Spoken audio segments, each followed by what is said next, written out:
Salve galera, professor Mota na área para te trazer uma aulinha sobre pilhas Daniel, um assunto muito recorrente no teu Exame Nacional do Ensino Médio. Então vamos lá, para a gente entender como funciona aqui a pilha de Daniel, eu já deixei um desenho montado só para a gente conversar sobre algumas habilidades. Preciso te destacar algumas habilidades que é muito recorrente na prova. Primeiro, habilidade 8 que vai falar sobre identificação. Como é que essa identificação ocorre? Então vem comigo. Essa pilha, ela vai ter algumas certas coisas que a gente precisa reconhecer e identificar. Primeiro, a gente tem aqui a nossa chamada cuba eletrolítica. Essa cuba eletrolítica ela vai ser um recipiente onde ela vai conter uma solução eletrolítica, tudo bem? Essa cuba eletrolítica ela vai armazenar a solução e imersos nessas soluções nós temos aqui os chamados eletrodos. Os eletrodos seriam para a gente os polos dessa pilha. O que eu preciso entender, tá? Que o eletrodo ele pode ser para a gente de dois tipos. Você pode ter na pilha o que nós chamamos de eletrodos inertes e você pode ter o que nós chamamos de eletrodos ativos. Notem que seria a diferença. O eletrodo inerte, ele vai ser para a gente aquele eletrodo que não sofre o processo de oxidação e redução. Basicamente, ele tem como finalidade a condução de elétrons ali naquele momento, levando o elétron, por exemplo, de quem está oxidando para quem está reduzindo. Se de repente ele estiver imerso em uma solução que tende a ser reduzida, ele simplesmente transporta o elétron até aquela solução, tudo bem? Já o eletrodo ativo, você poderia ter ali o processo de oxidação e redução acontecendo. Então, aquele eletrodo, ele de fato simplesmente oxidaria ou reduziria, no caso, sofreria uma eletrodeposição, beleza? Esses eletrodos, eles vão estar interligados por um fio condutor. E aí entra a primeira situação que a gente precisa reconhecer. Esse fio condutor, o próprio nome já está dizendo, ele é condutor, ele tem basicamente aqui o que nós chamamos de fluxo de elétrons, tudo bem?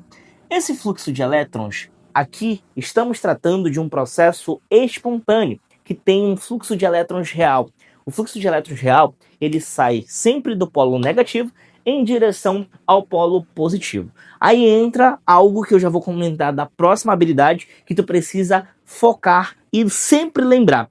Independentemente se o processo ele seja uma pilha ou ele seja uma eletrólise, lembra do CRAL. O que seria o CRAL pra gente? O cátodo sempre reduz, o ânodo sempre oxida. Então, cátodo reduz, ânodo oxida. Tudo bem? Cara, oxidação, tá? Redução. O que seriam esses dois processos? Você sabe que essa pilha, ela vai se basear em reações chamadas de reações redox. Reações essas que vão acontecer através da transferência de elétrons. O que eu preciso lembrar? Quem oxida. Então, a espécie que sofre oxidação, ela simplesmente está doando elétrons. A espécie que sofre redução, olha lá, quem reduz, recebe. Então, ela está recebendo elétrons. Então, o que eu preciso entender aqui? Que o elétron ele vai sair do polo negativo em direção ao meu polo positivo. O fluxo de elétrons ele vai acontecer do ânodo para o cátodo. E esse fluxo de elétrons acontece a partir do nosso fio condutor. Beleza? Aqui no meio, nós temos esse tubo no formato de U, tá? Esse tubo de formato de U, ele se chama ponte salina, beleza? O que vai acontecer? A ponte salina, ela tem algumas finalidades pra gente. Mas para a gente entender a finalidade da ponte salina, eu preciso logo te destacar o que vai acontecer com cada um desses eletrodos. Aqui, no nosso eletrodo negativo, no nosso ânodo, vai acontecer o processo de oxidação. Se ele oxida, sinônimo de oxidação significa corrosão. Então quer dizer que essa espécie química ela vai começar a se corroer. O que seria a corrosão, tá? Aqui eu entenderia que o meu ânodo ele vai ser para a gente um componente metálico. Por exemplo, poderia falar para você que aqui eu tenho uma barra de zinco metálico. O que vai acontecer? Esse zinco na forma de metal, ele começa a perder elétrons. Se ele perde elétrons, ele começa a fornecer para minha solução aqui, ó, vários íons na forma de zinco mais 2, vários cátions zinco. O que eu entendo? Que a concentração de zinco dentro dessa solução ela tende a aumentar, beleza? Então você tem um aumento da concentração de íon zinco. Agora olha o que vai acontecer. Esse cara está retirando elétrons daqui dessa barra metálica, dessa barra de zinco. Esse elétrons, ele está partindo aqui para o cátodo, tudo bem? Na hora que esse elétron estiver partindo para o cátodo, a ideia é que esse elétron se acumule aqui na superfície dessa barra. Só que essa barra que está aqui na extremidade da minha esquerda, no meu polo positivo, ela está imersa em uma solução, por exemplo, de sulfato de cobre, de nitrato de cobre, enfim, uma solução salina daquele mesmo sal, beleza? Então você tem cargas negativas se acumulando aqui no meu polo positivo. O negativo, ele começa a atrair o positivo. Resultado, este íon cobre, ele vai começar a sofrer o que nós chamamos de deposição. A deposição seria a receptação de elétrons e, nesse caso, a formação aqui do que nós chamamos de cobre, só que é o cobre na forma metálica. Tudo bem? Beleza? Então, cobre 0.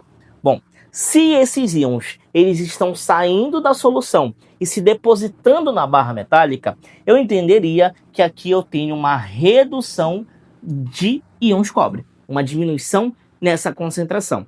E aí que entra a ponte salina, tá? A ponte salina ela tem duas finalidades. A primeira finalidade é exatamente ela equilibrar essas cargas que estão sendo excedidas e ao mesmo tempo perdidas. Então, por exemplo, nesse meu lado direito, o que você percebe? A solução está ficando muito positiva por conta do aumento da concentração de zinco que você tem. Do lado esquerdo, a solução está ficando pouco positiva. Só que além disso, tá? Além dos cobres e dos zincos e dos cátions que eu coloquei, eu vou ter os ânions. Então, por exemplo, se isso aqui era uma solução de sulfato de cobre, do lado esquerdo eu tenho uma sobreposição, tá? Dos ânions sulfatos. Na direita, como você está formando muito zinco, a ideia é que esse zinco não está anulando completamente a presença desses ânions sulfatos que você tem dentro da solução. E aí que entra a ponte salina.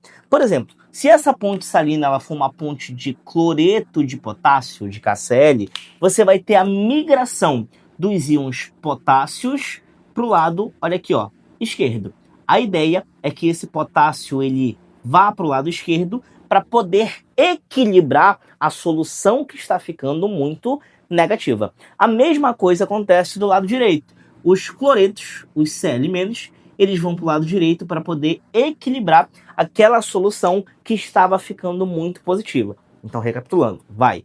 Como o lado direito que sofreu oxidação estava tendo um aumento na concentração de íons positivos, a ideia é eu equilibrar isso aqui com ânions, para que a solução ela não mude a sua concentração ou não mude a sua característica, tudo bem? A mesma coisa aconteceria do meu lado esquerdo. Como essa solução estava ficando muito negativa, a ideia é eu migrar os cátions para esse lado esquerdo para que ele possa ter o equilíbrio. Então vamos escrever aqui ponte salina. Finalidade 1 desta ponte salina, tá? É o equilíbrio de cargas, galera. Equilíbrio de cargas. E esse equilíbrio de cargas vai acontecer como? Vai acontecer a partir do que nós chamamos de fluxo de íons. Tudo bem? Fluxo de íons. Além do equilíbrio de cargas, nós entendemos que nós estamos tratando aqui de um circuito elétrico. Se nós estamos tratando de um circuito elétrico, eu preciso que esse circuito, para que ele tenha funcionamento de corrente, seja um circuito fechado. Então a ponte salina, além do equilíbrio de carga, ela vai ter como finalidade o fechamento do circuito. Tudo bem? Fechamento do circuito. Pronto. Já defini o que é o meu eletrodo, já defini o que é o fio condutor e já defini a ponte salina. Só que presta atenção. Para eu poder saber que esse cátodo ele reduz e que esse ânodo oxida, eu preciso analisar os potenciais padrões. Então pega essa dica, tá? Para que aquele cara seja o ânodo, ele deve obrigatoriamente ter pra gente, tá? O menor potencial de redução. Beleza? O menor potencial de redução. Consequentemente, ele teria o maior potencial de oxidação.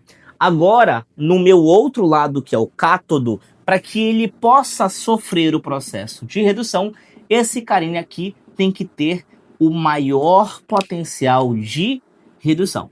Então, olha esta dica. Dentro da habilidade 8, identificação, cátodo e ânodo. Cátodo é o polo que sofre a redução.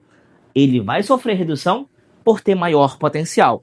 Ânodo é o polo que sofre oxidação. Ele sofre oxidação porque tem menor potencial. Habilidade 25, caracterização. É você identificar, ou melhor, caracterizar a espécie química que está sofrendo o processo de oxidação e a espécie química que está sofrendo o processo de redução. Então pega essa dica. Não precisa você focar em equação global. Basta você entender que dentro do ânodo eu vou ter uma reação onde um metal se transforma em um íon, para ser mais exato, em um cátion. Tudo bem? Já no meu cátodo, eu vou ter aqui uma reação onde um íon se transforma em metal. Então, a habilidade 25, ela vai perguntar para você caracterizar a espécie que está sendo reduzida e a espécie que está sendo oxidada. Quem sofreu oxidação foi o zinco metálico. Quem sofreu redução foi o íon cobre.